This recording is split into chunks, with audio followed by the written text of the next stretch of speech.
Welcome to Daggers and Shadow Daddies. We're your hosts, Ryan and Adriana. Buckle up, Buttercup.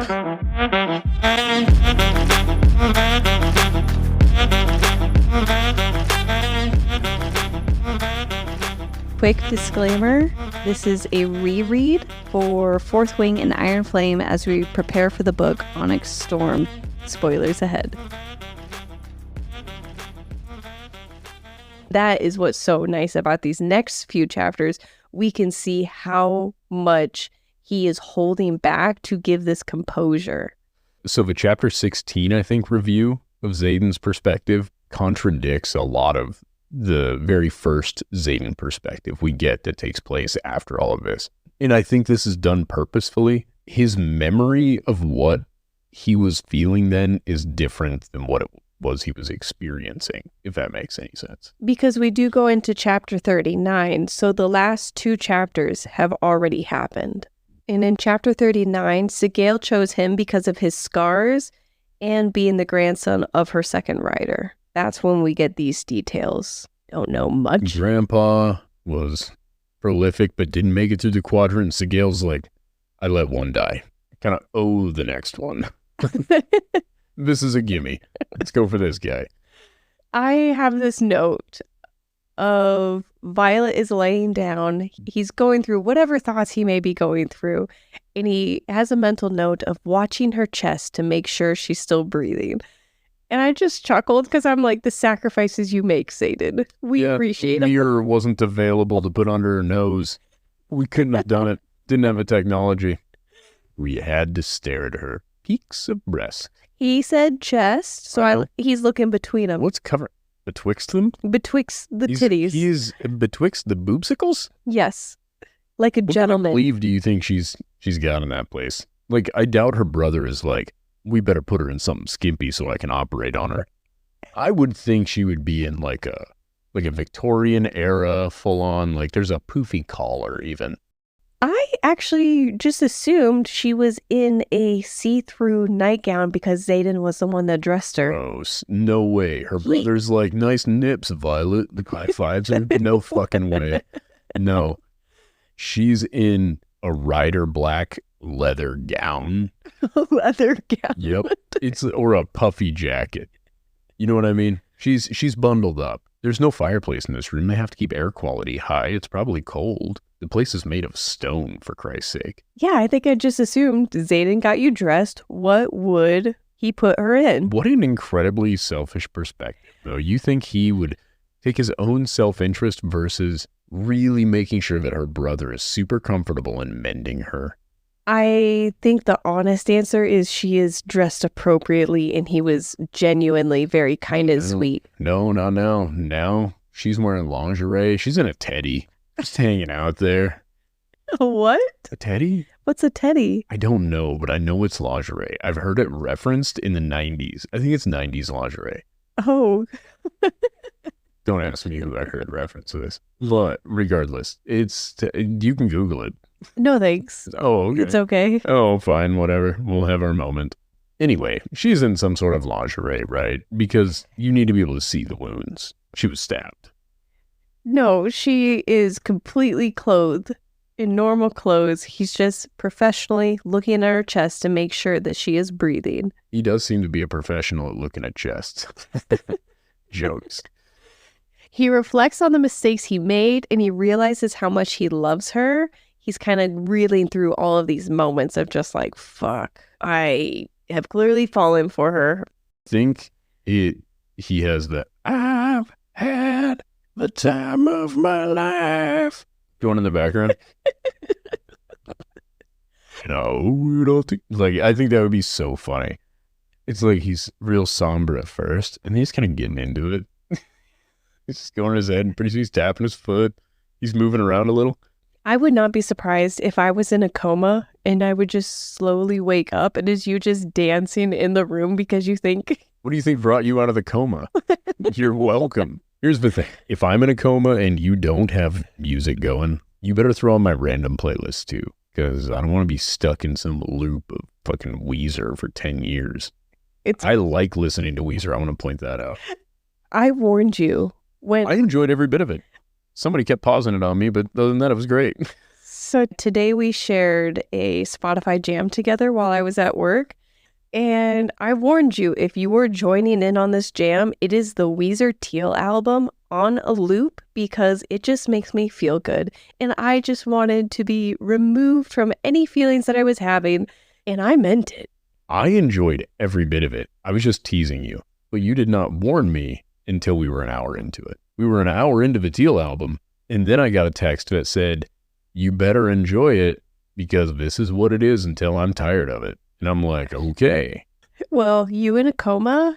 If it's me who needs to be entertained, I'm going to come up and whisper in your ear and say, you better buckle up. I'm having a bad day. It turns out you're in a coma, so we're going to listen to the Weezer Teal album all day. I hope our son visits me. He will rescue you from this music. His taste is so off the wall and everywhere.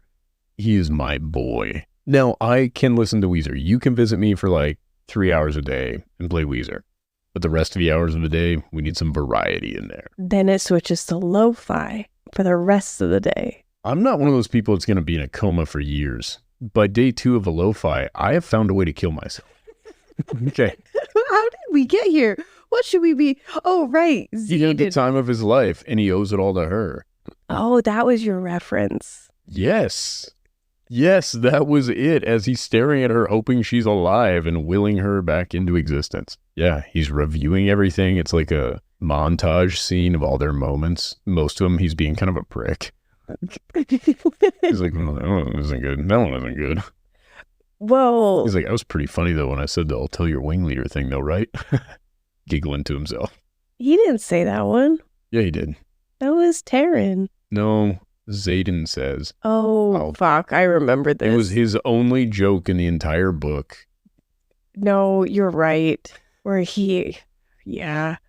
It was when they were over by the lake, wasn't it? Yeah, they're by a tree. They were by a tree, and he's like, better get going inside. He's like, you better get going too before your wing leader finds out you're out. And she's like, you're my wing leader. He's like, haha, yeah. They're both impressed with his shitty joke. You were so mean. I really like Xaden. I'm coming off so mean to Xaden this time. I do really enjoy Xaden. Well, this chapter doesn't get better for Xaden. It gets much worse. She wakes up and she's happy. And he talks about how he changed her clothes. And I think this is when I just assumed he put her in something scandalous. But I don't think so. When we're actually having this conversation, he wouldn't do that. He would have said he did that because he would be perving. Instead, he's just perving on her hair. He found out if the carpet matched the drapes. Oh my God. Mm-hmm.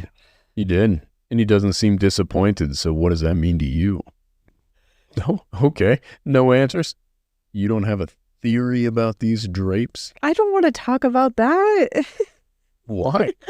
It's an important part of the book. It is not. All right, fine. All I'm saying is she might have some venin vagine. Oh my God, stop. No. So he talks about how he changed her clothes. At one point, they're talking and she says, you're not going to lose me. He kisses her back and thirsts for her while he knows he's about to be in hot water with her. And he's just enjoying it while it lasts because he's like, well, might as well. I like you saying these sweet things to me, but... That's me moments before we walk in this room. But I'm like, I'm going to piss her off. He tells her that andarna is fine, but not that she's freaking huge. He leaves that part out. Oh, he does tell her. He says, andarna's fine. Oh, the other part is in his head. He says, but she's a little different, but she's fine, or something like that. He says, she's fucking huge now. And he's like, but she'll see that for herself later or whatever. Yep. Yeah, that was in his head. Yep. They're in Aretia. Violet realizes the scribes lied. And Xaden thinks to himself, I smile. This brilliant fucking woman is mine. Or was mine. Will be mine. If I have anything to say about it. Which I probably don't. This made me think of Arrested Development when he's going through all of these thoughts. You're in love with my brother. Because it seems more like it's not actually applicable, but it seems like he's just processing things in real time out loud. Yeah. That's a terrible habit. It's a good thing he doesn't generally do that. He keeps it in his head, and I think that's where this I chapter... keep forgetting that's in his head. I thought all of that was out loud. No, but that's why I think this chapter shows how much effort he puts in to trying to be this confident, cool, collected individual. Do you think it generally takes that much effort, or do you think she puts him off his game? Which one is more romantic to you? Puts him off his game. We run with that then. All right. Yeah, because he doesn't act like this with anybody else. True. But I just loved it, where he's just like, this woman is mine, or was mine, will be mine if I have anything to say, which I probably don't. Fuck. He tells her, you can know whatever you want, just ask. And I think this is something he repeats in Iron Flame that pisses me off. This was another moment where, yeah, he's like, just ask me, I'll tell you anything, is how he starts it.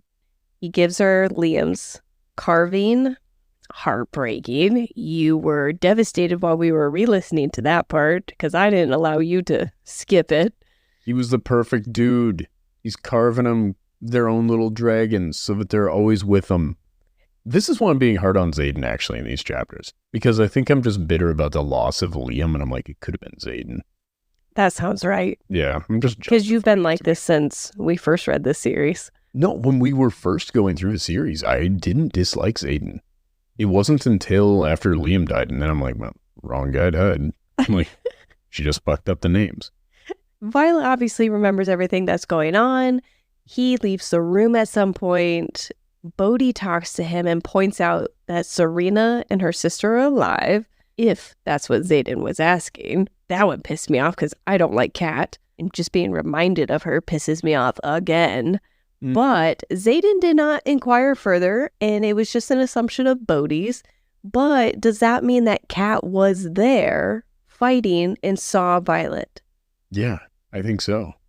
I don't remember that. Then the fact that Kat has the confidence she does after seeing Violet in that fight is insane. Or is it super good, too? Because you're like, oh man, it took her all of this to do this one precision strike. As long as I don't kill somebody who she loves dearly, I'm probably okay.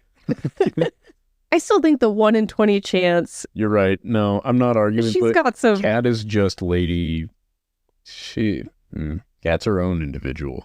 Well, Xaden sees her come out. He's thirsty as hell, seeing her hair. Tells us how it wraps around her boobs. Yeah.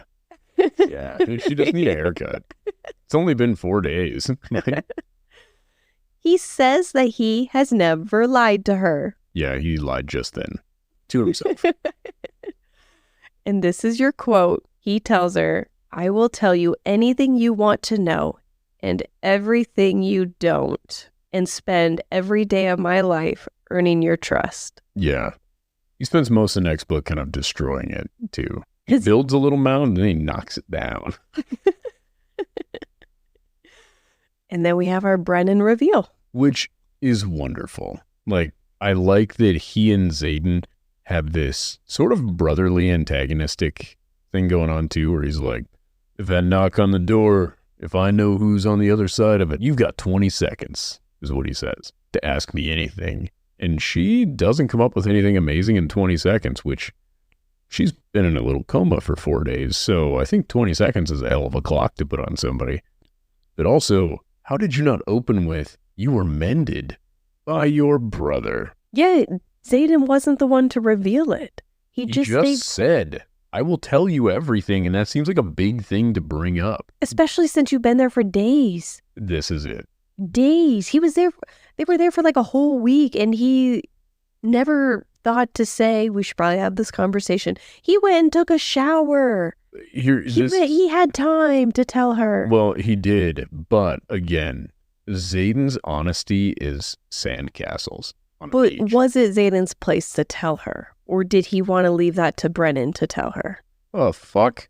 Hey, I got great news for you.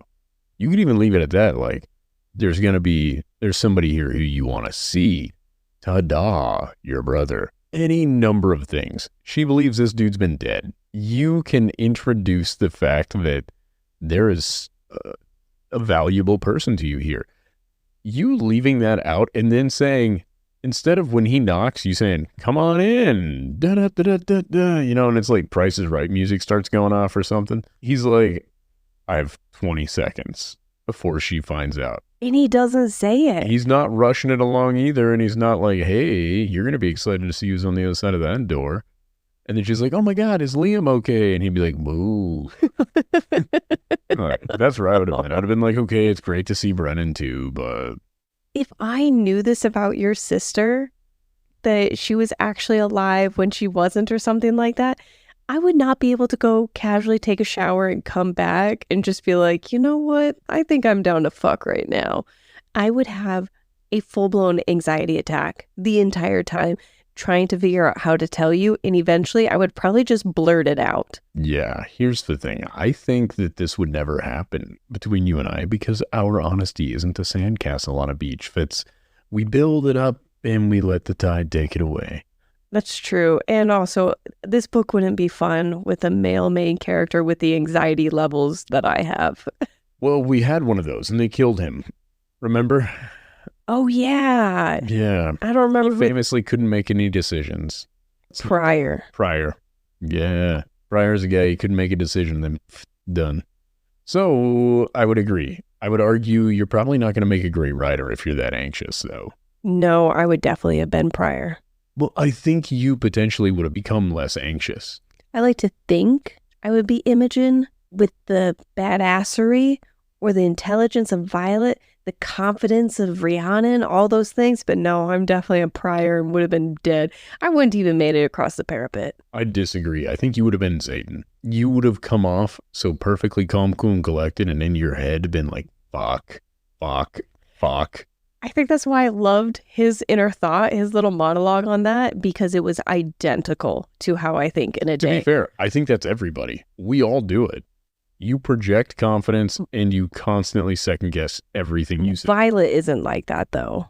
She doesn't. She's just confidently wrong a lot, to be fair. I don't think she's confidently wrong. She's right a lot. She's also correct a lot, but she is also wrong a lot. Her assumptions about what her mom means and how she's dealing with her mom. No, those assumptions are correct based off of how her mom treats her. No, that doesn't mean that your assumptions are correct. It means that they are legitimate assumptions to make. I think that her mom had shortcomings for her daughter to have those assumptions. I don't disagree with that at all. What I'm saying is it doesn't make your assumption correct in their intentions.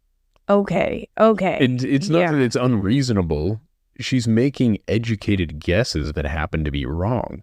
It's kind of like Xaden, where his words that are actually spoken can be taken as, at the beginning of the book, that he wants her dead, but in his thought and his intentions were actually to protect her. That doesn't mean Violet was wrong. Yeah, he may have wanted her dead and then just run out of opportunities. So, in the last, did we get to the last Xaden chapter yet, or we're about there? That was the end of the book, was chapter 39. So now to chapter 9 is Xaden's POV.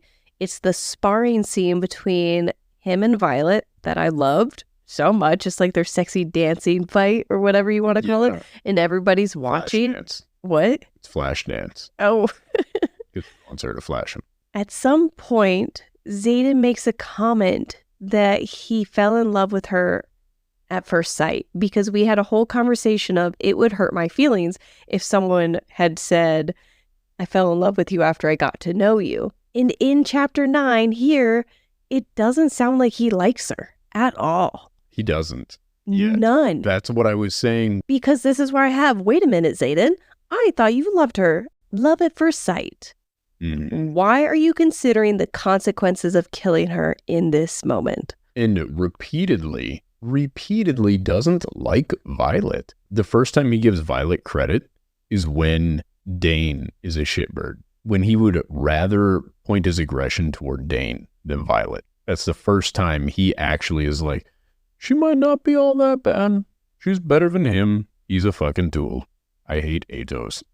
And then, which at this point too, I'm on board with. I'm like, yeah, fuck that guy. Totally agree. And it wasn't until after their thing under the tree where the horny dragons got together that he develops feelings for her, even in these chapters.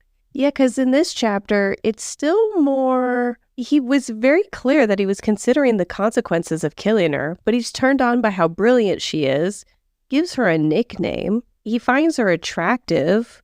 It seems like the groundwork is being laid, at least by chapter 9, that he is falling for her.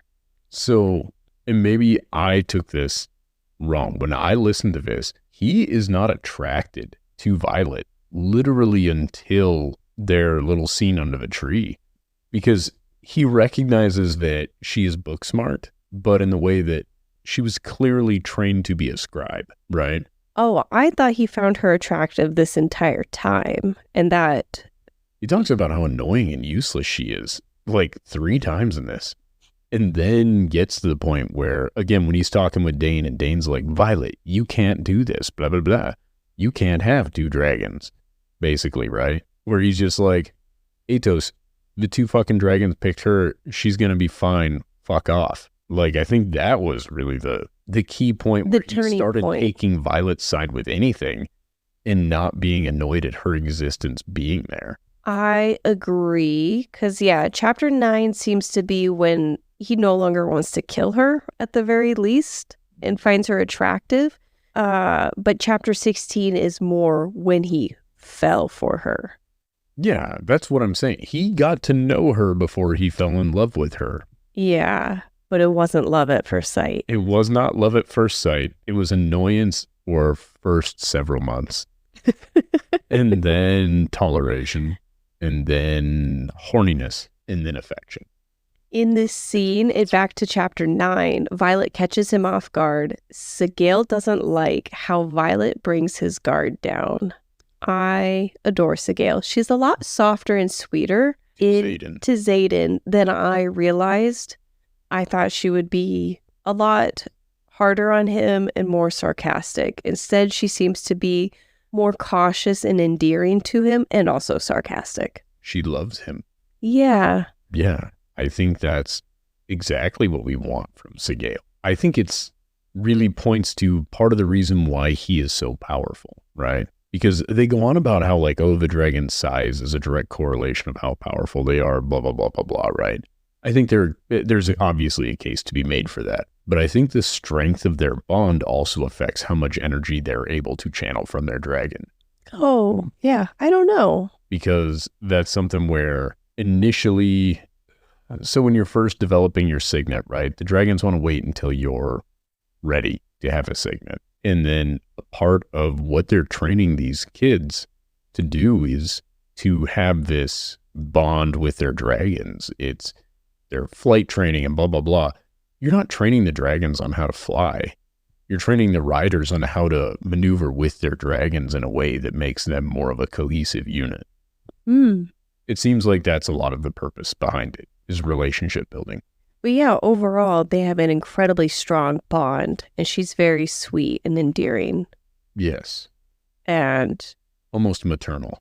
Yeah. At some point, I have the note, after they're in the sexual position and there is tension, completely professional to outsiders, I have, yup, this is definitely when he falls for her. I think it was the sexual tension, and he's looking at her and something about her hair. And he is realizing that he's very attracted to her at the very least. Dane startles him, and he's reminded that others can see them. I would like to point out, I was wrong. When she knocked him on his ass, he was on his heels, not paying attention to what was going on around him. She did legitimately knock him on his ass. He was not asking for it as a method of teaching her how to maneuver there. Because in these chapters, he's like, she surprised me and, took me out at the heels. Yeah, because you were on his defense. I was, because he's said to be what an incredible fighter. And I was like, yes, he's an incredible fighter. There's no fucking way. There was a fucking way. That he would be on his heels when he shouldn't be. Yeah, well, just distracted to that extent. I noticed that in this chapter, he explains away all the reasons he was 2 steps ahead of her.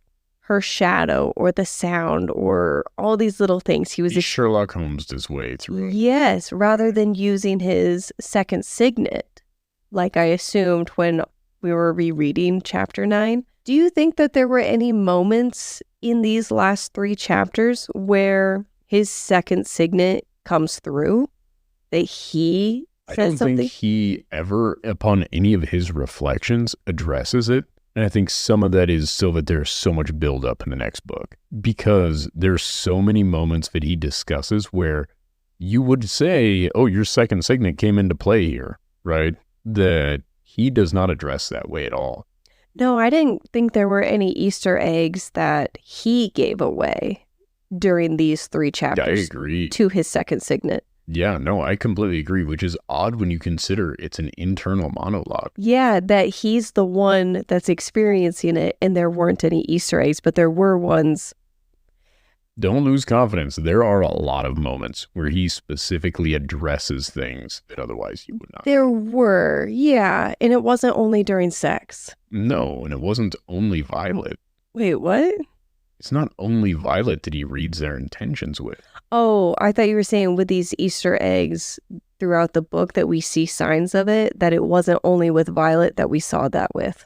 I think that is kind of the case. I think there are areas that I see it as, oh, he sees what they've got going on, and that's why he's ready for kind of like the assignment when they're headed to Athbe. There's no way, unless you know what the fuck's about to go on, that you go through and switch up all of the squads.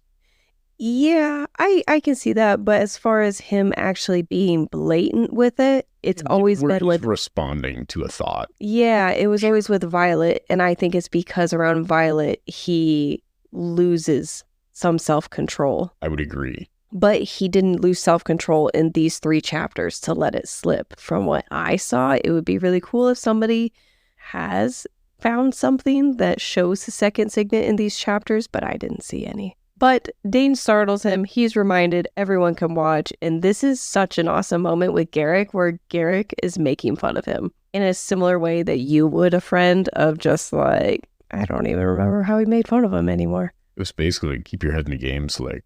Like, chill out. Yeah. We're all here. You could not be any more obvious. Right. And Violet's like, I wonder if he wants to murder me. Like, motherfucker. But it was just so nice to have Garrick actually acknowledge what just happened out on the mat. To be fair, my favorite part of these Xaden chapters is seeing the way he interacts with people that aren't Violet, because we don't otherwise see that.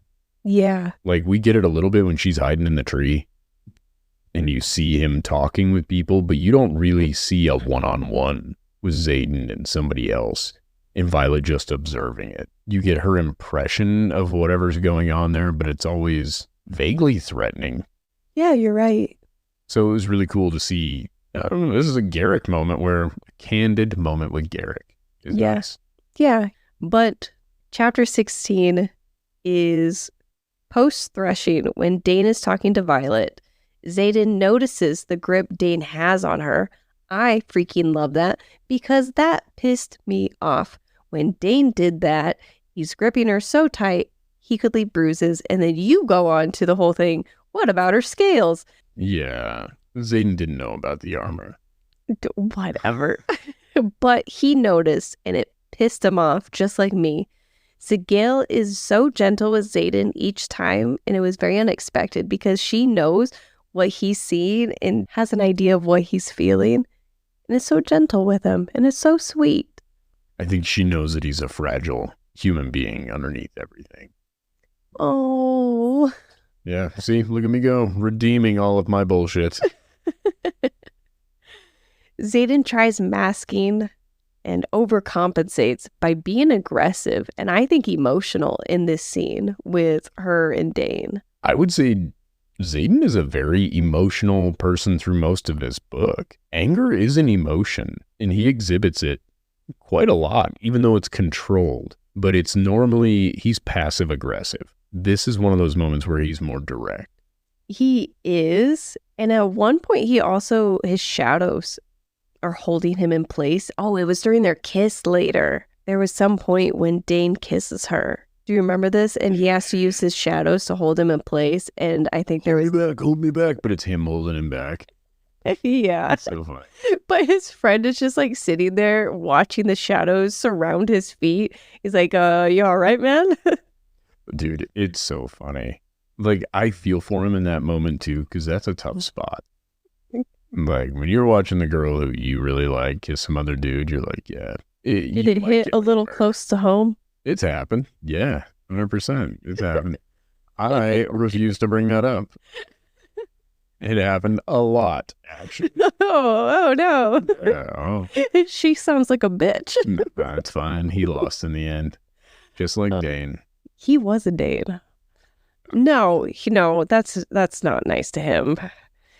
Oh, no, I wouldn't say he was a Dane. He was manipulative. Well, he was kind of manipulative, though. He was. Maybe. I mean, to be fair, I would like to remember him more as just an idiot. Yeah. I would say he was just we can land on that one. He was just dumb. But overall, you could sympathize with Xaden a little bit, watching the girl you want be with another dude. Oh, I thought you meant because I'm like the shadow daddy of this whole thing. Yeah, absolutely. Okay, you could pretend a little less. That was so over the top. Well, I mean, you are blonde, so. But I'm tall and yoked. Exactly. We just need to get some box dye. No, please don't. Please don't. No, I'm just making a joke. Don't accept it. I cut this off. I cut 5 inches off this bad boy, and I'll take more. No, you have beautiful locks. We'll take the rest of it off. I have black. In this scene, he brings up, not too long after this, that in 1 second on that field, my attitude towards violence changed from maybe I'll kill her or maybe I won't to protect her at all costs.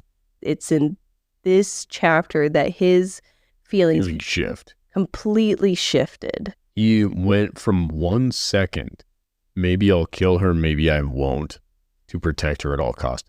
Love hit this motherfucker like a ton of bricks. Is this the moment where Taryn is in the background flying in and he chooses her? And that is the moment that Taryn bonded, and therefore Xaden's feelings shifted, because we wondered if they were bonded to each other. When we were in chapter 16 last time, we noticed that Violet's feelings for Xaden intensified after threshing. So did Xaden's. I think the bond of the dragons does affect their feelings. I don't think it flipped him 180. I think what flipped him 180 was seeing her be courageous enough to take on 3 people while being poorly equipped to do so, to defend a dragon that was otherwise defenseless.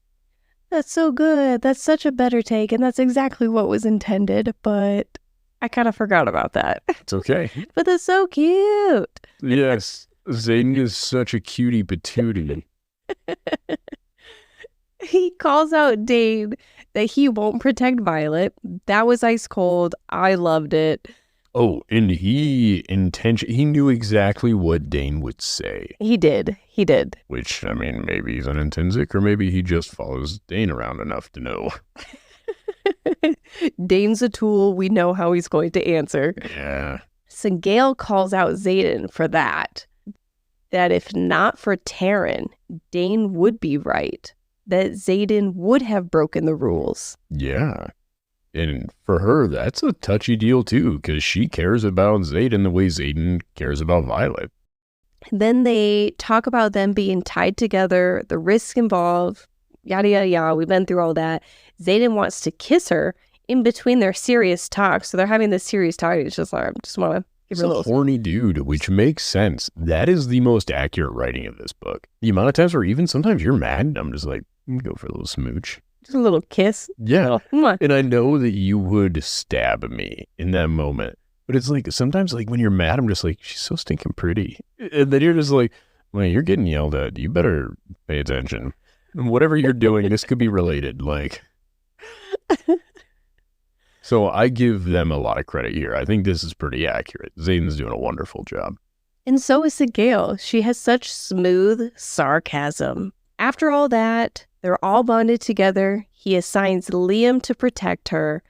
Garrick makes fun of his crush and that Liam won't bang her, and eases his worries of Dane unlacing her leathers as he's watching this. So Garrick is just poking at him. Which is what you do. Yeah.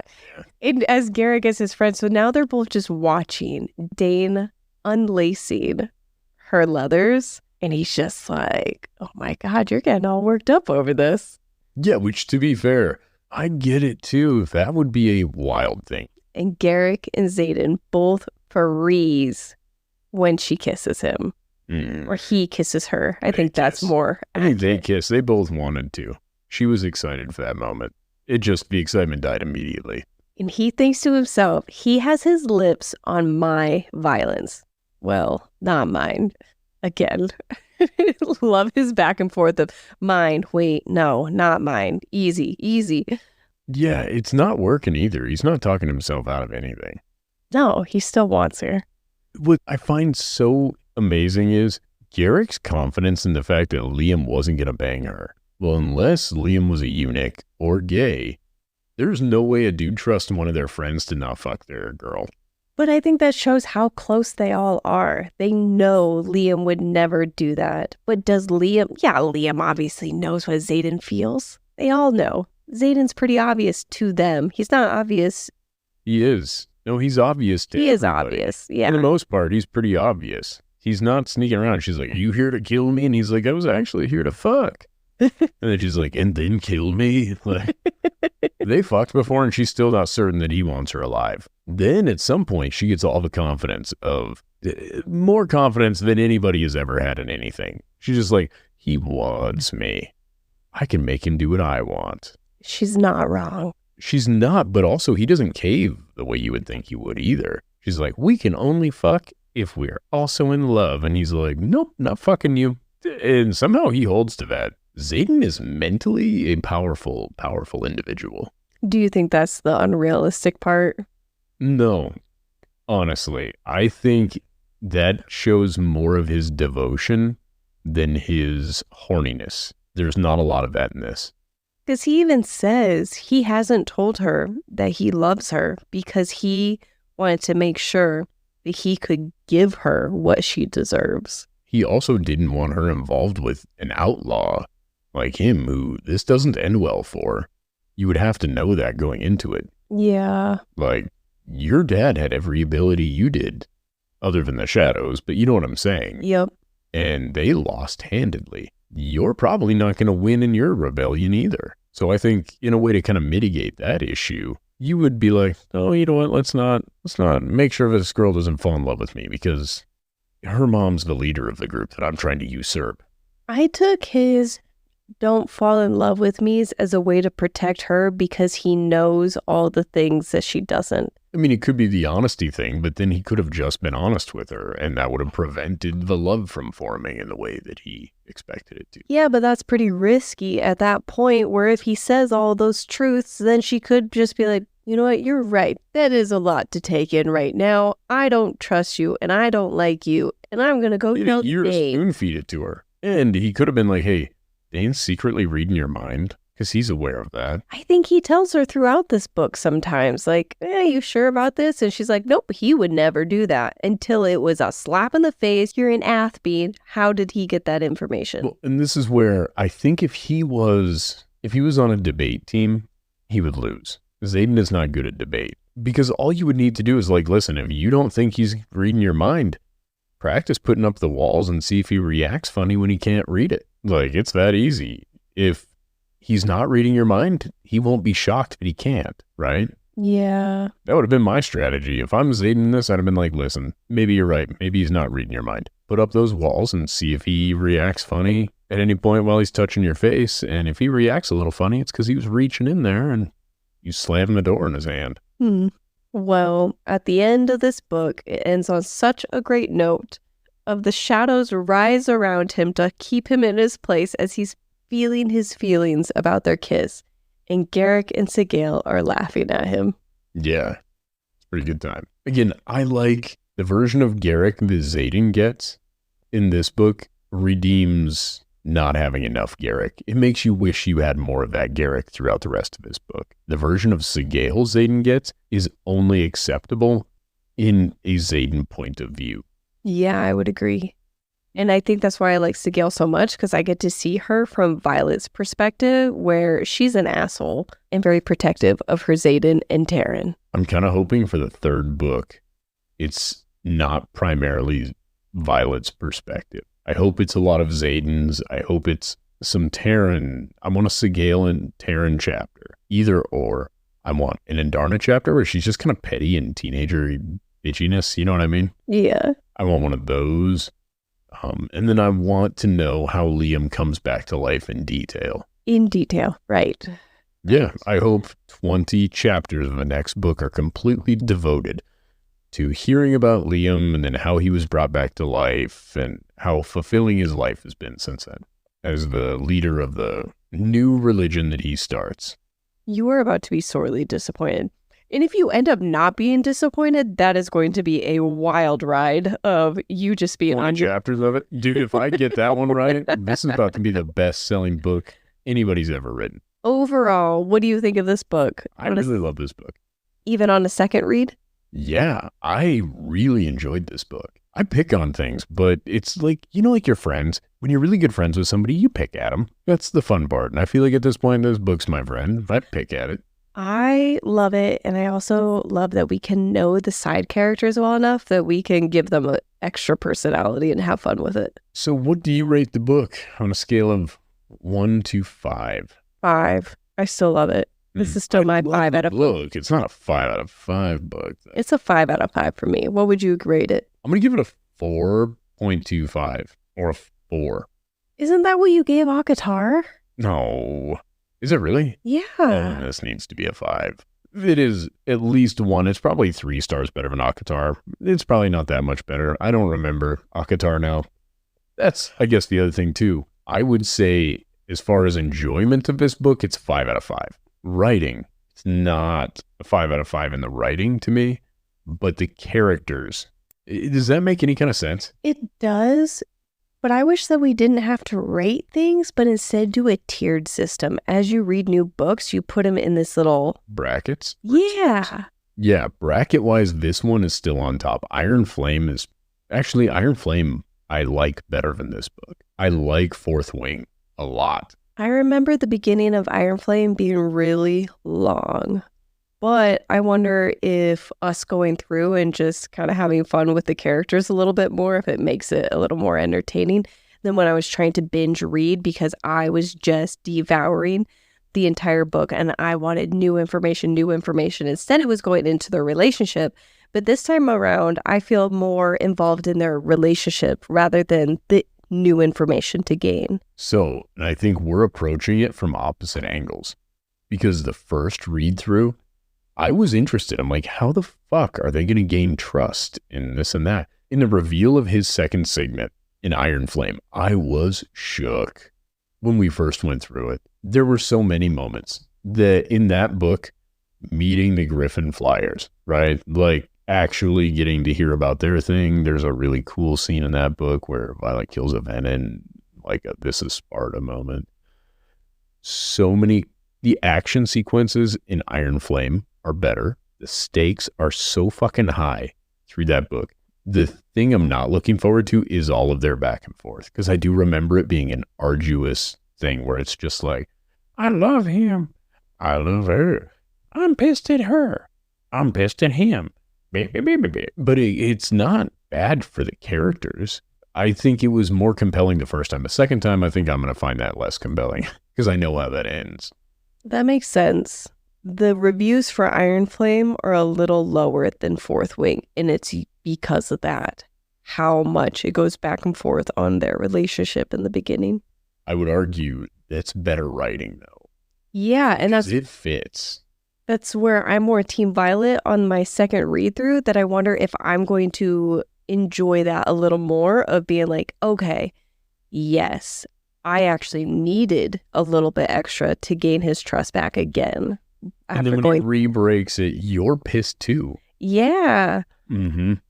I really love this book. I'm so excited to get into Iron Flame because I loved Iron Flame. I have some post-book questions for you. Who is your favorite person in this series? Liam.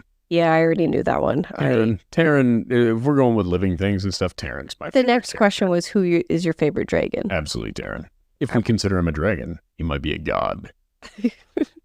I couldn't figure out if yours was Andarna or Taryn. Taryn. Yeah. Andarna's super cute, though. Sgaeyl is actually second. Andarna's my third favorite dragon.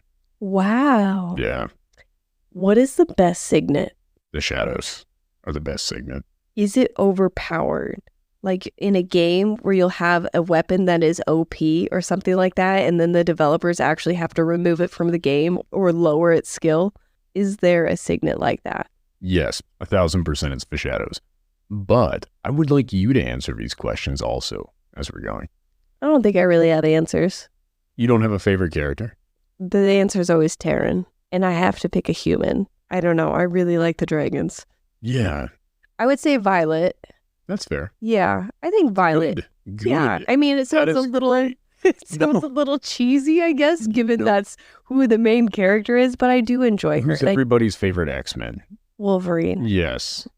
It's totally fine. That's the point. And as far as the best signet, it's tricky because you could have a signet that is incredible like Xaden's, but Xaden's is also as powerful as it is because of the amount of power he has with Sgaeyl.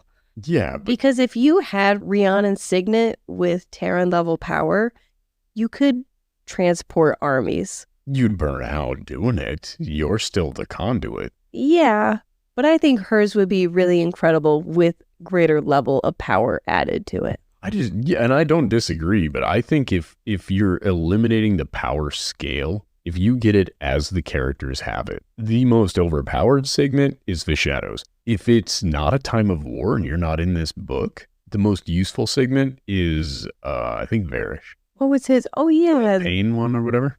Oh, never mind. Where you see whatever causes people pain, blah, blah, blah. You wouldn't need to use it in a way to cause people pain. But you could avoid an awful lot of hurting people by knowing what's going to hurt them. Oh. Does that make sense? Yeah. If you could have a signet, what would you pick? The shadows. 1,000% the shadows. Yeah. Like, who is there another option? Well, I mean, you're wearing a lightning shirt right now. Yeah, the lightning is super badass. It is not as useful as the shadows are. The shadows can help me clean. The shadows can conceal me. The shadows can give me shade when it's really hot and I'm working on things outside. The shadows could help lift me in the air. I could use a fucking shadow grapple. I would, in everyday life, make such use out of this. You would probably make a shirt out of a shadow. I wouldn't wear clothes. It would be a shadow. That would be it. Oh, you need to pee.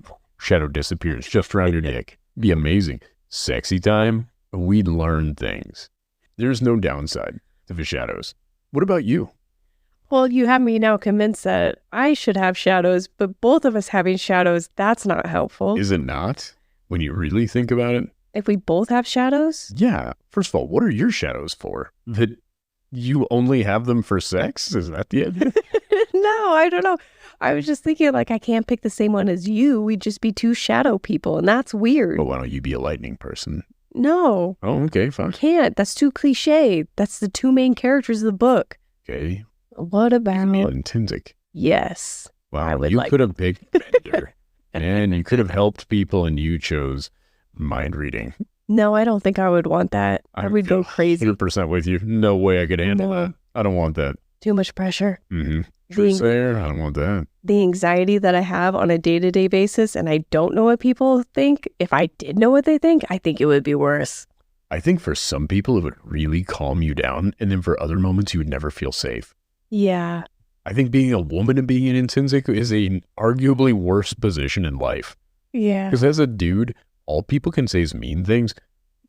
I see fewer than one person a day that I find threatening enough where if they were thinking something aggressive, I would worry about it. Oh my God, I didn't even consider that.